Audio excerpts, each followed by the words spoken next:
mapagpalang araw sa inyong lahat.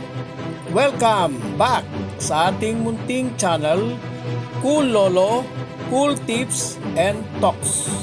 August 4, 2024, karera sa araw ng linggo. May 7 races. Lahat ng races ay may distansyang 1,400. Cool Talks muna tayo ng kaunti bago ang ating mga cool choices. Noong Biyernes, 3 po yung hindi natin nakuha o wala sa ating mga cool tips.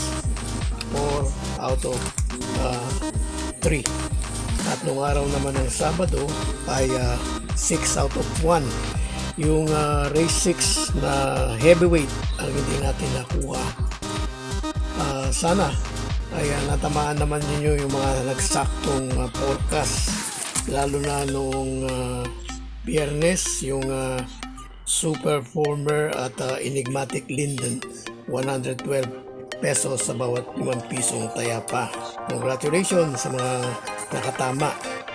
Ngayong araw ng linggo sa race 1, ang ating pong first choice, number 2, unang takbo niya mula sa Novatos, Border Force. Second choice, number 5, Bagsikadin. Race 2, first choice, number 2, Misha. Second choice, number 3, Princess Isabel. Dito sa race number 3, ang napili ko pong first choice ay number 4, Ino Teresa Chair. Mabilis ito kung kukumpara sa mga kalaban niya ngayon kaysa dati. Second choice, number 1, Magnolia Ashley. Sa race number 4, ang ating pong cool first choice, number 6, Gianchi. Second choice, Coupleden 3, number 1, Captain Det 1A, ang Bigote.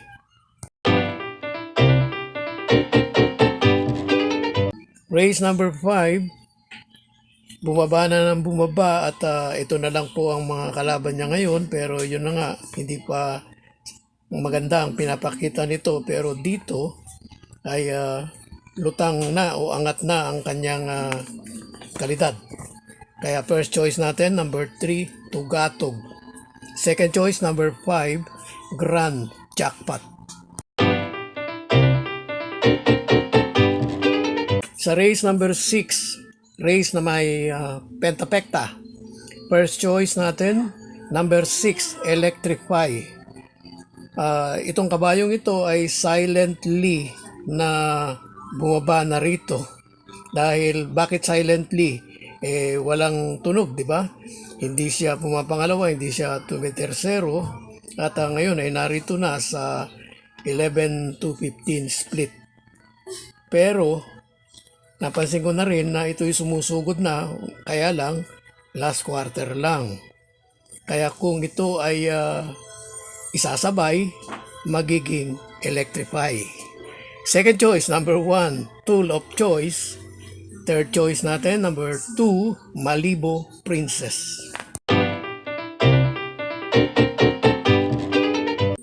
Race 7, last race na may Super 6. First choice natin, yung inasahan na nakaraang takbo niya, pero hindi maganda ang performance. This time, baka run true to form na.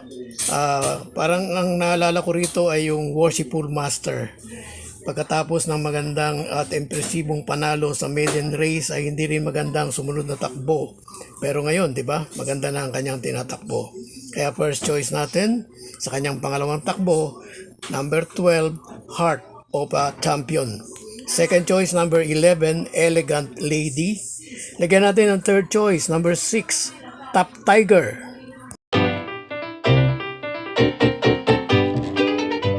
God bless to all. Thank you for watching.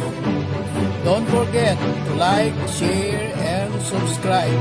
At pakikalagit na rin ang notification bell para maging updated sa lahat ng video.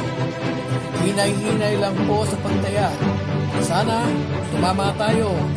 Thank you!